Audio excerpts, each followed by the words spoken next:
Saudações a todos, eu sou o professor Fábio e hoje nós vamos gravar mais um vídeo.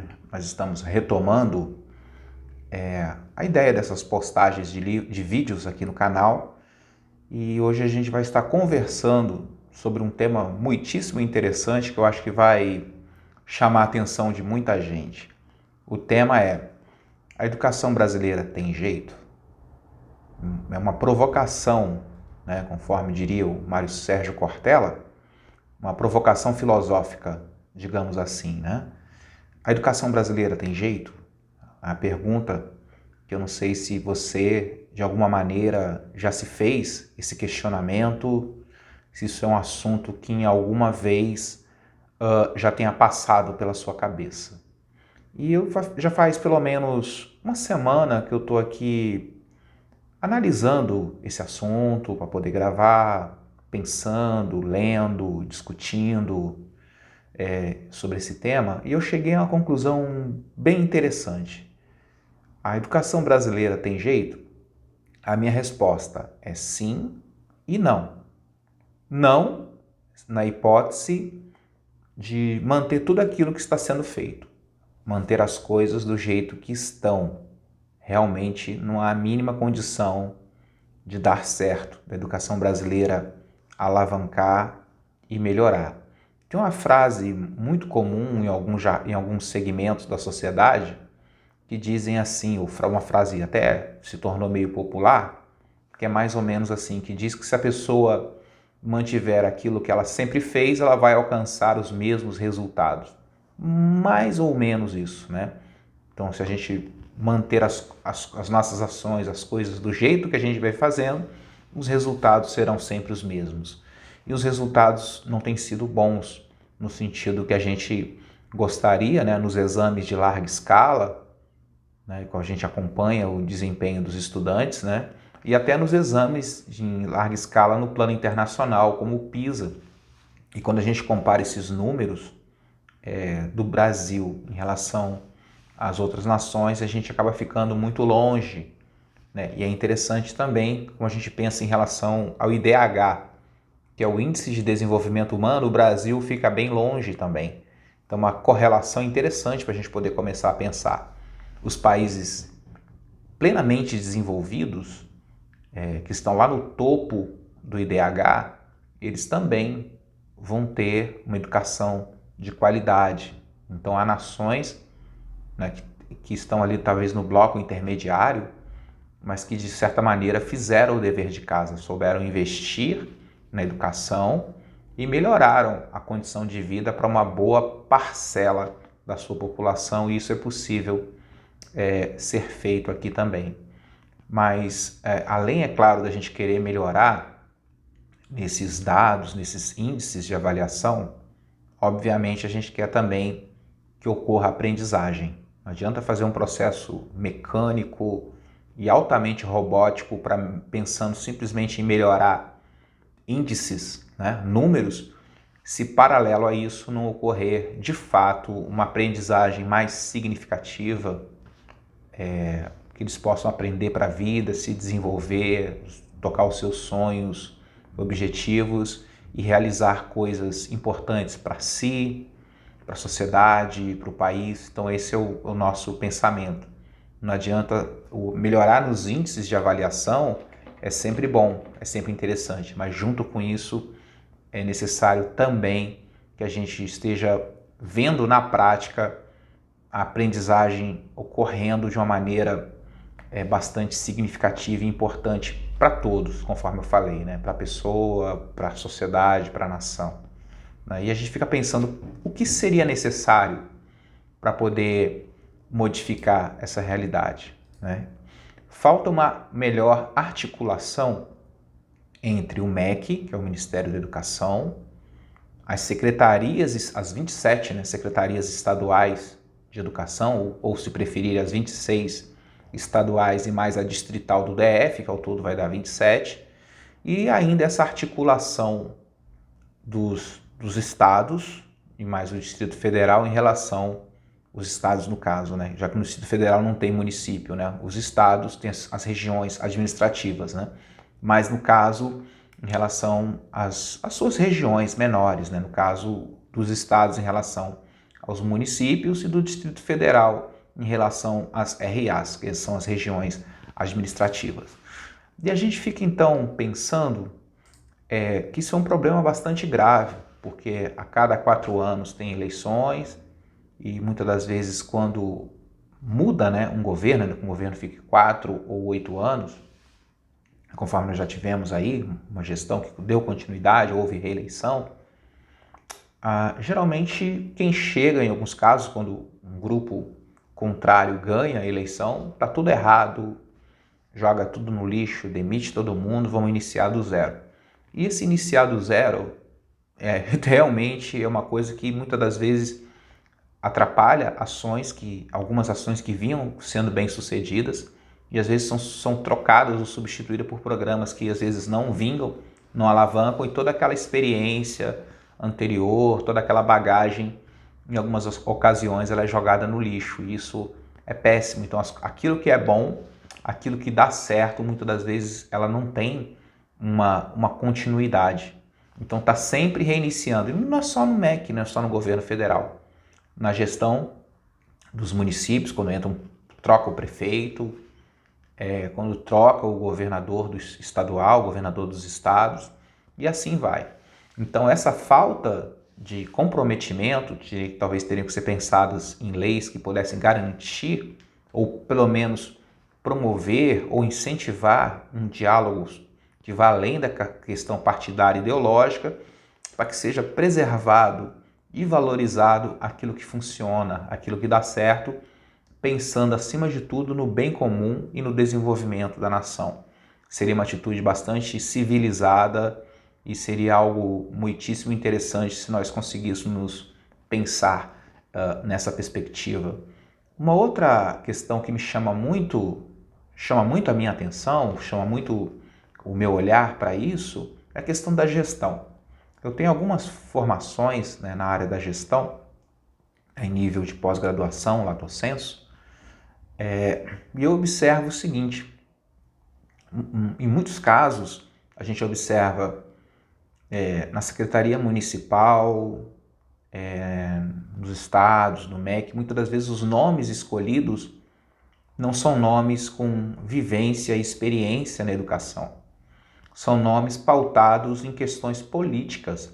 Aquela pessoa que vestiu a camisa, que pediu voto, e muitas das vezes não é colocado ali o melhor, que seria o melhor para um município, que seria o melhor para um estado, que seria o melhor para o país. É pensado em alguém que vai caber ideologicamente dentro daquilo ali, ou alguém que venha a ser um vassalo, né? Venha a ser alguém que não está ali não para pensar, mas está ali para poder executar as vontades pessoais, caprichos e o entendimento, muitas das vezes, de quem não entende de educação. É alguém, um executor de projetos, e muitas das vezes projetos que não são interessantes.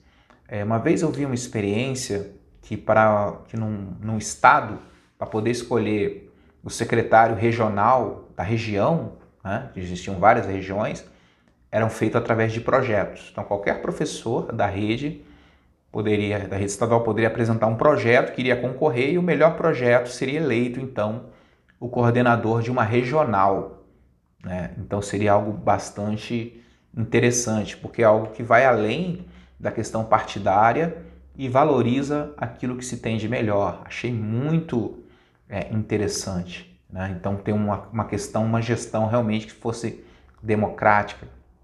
Poderia se pensar também talvez uma eleição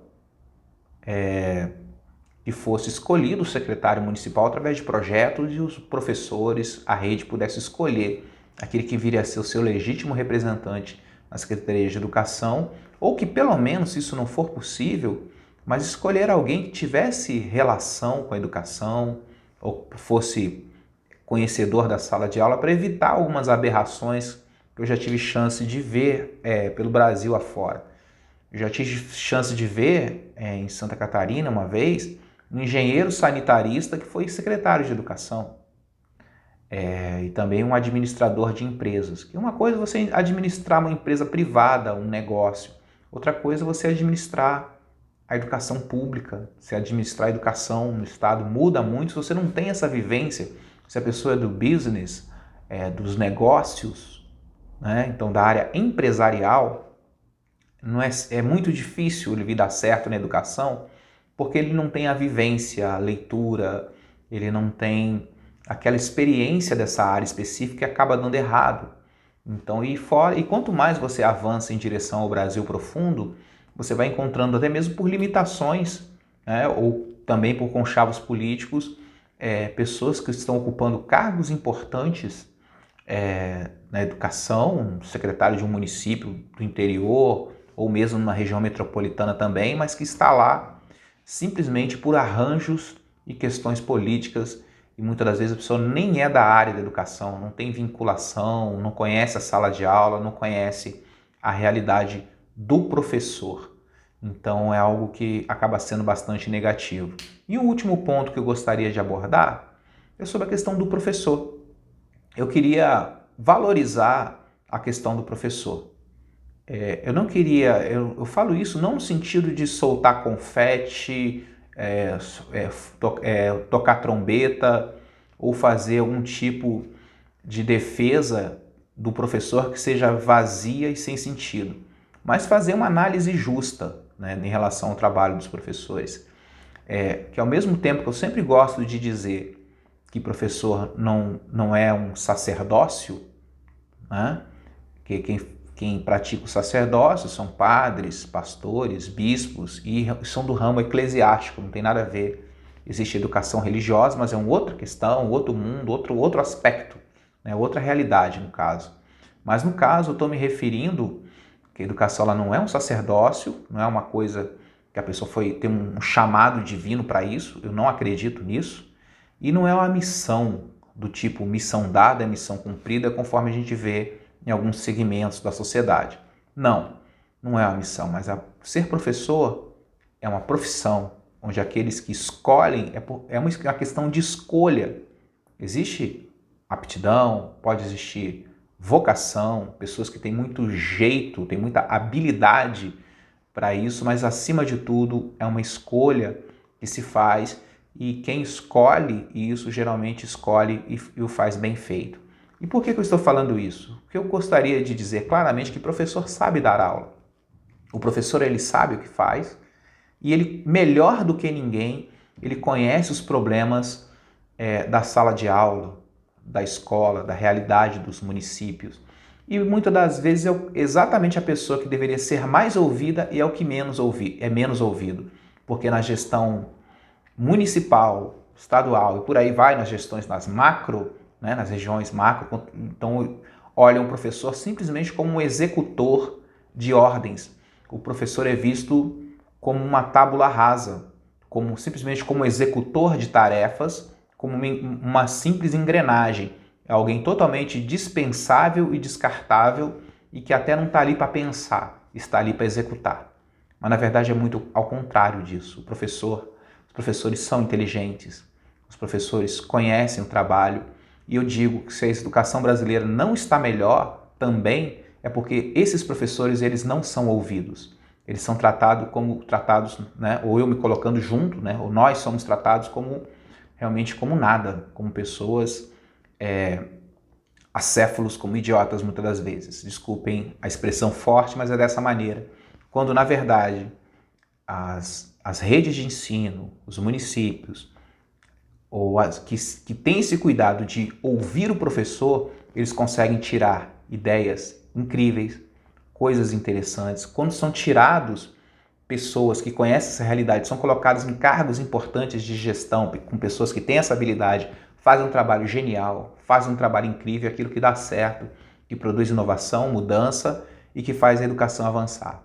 Então nós precisamos que os professores, por exemplo, tem uma expressão que eu odeio, que é o chão da sala de aula, conforme é dito. É um termo que eu particularmente não gosto, mas é no sentido, pensando lá no Fordismo, no Taylorismo, como uma fábrica, vendo a educação como uma indústria. E eu não vejo a educação como uma indústria, como uma fábrica, por isso que eu não gosto dessa expressão do chão de fábrica, né? Então, mas é necessário ouvir mais os professores. E eu estava lendo um livro Essa semana eu li uma coisa que eu achei incrível, eu achei maravilhoso, que foi falado que geralmente nas escolas tem controladores de disciplina, tem censores, tem inspetores, enquanto nas escolas de samba existem diretores de harmonia, que tem que cuidar que aquilo que ele se propõe a fazer seja harmonioso, seja vistoso, bonito e que ocorra dentro de uma maneira elegante, interessante. Então, talvez a gente precisasse também, além da gestão administrativa, de tudo aquilo que realmente é feito, é necessário, do pedagógico, talvez a gente tivesse que também estar preocupado com algo mais harmonioso, algo mais interessante em todos os níveis.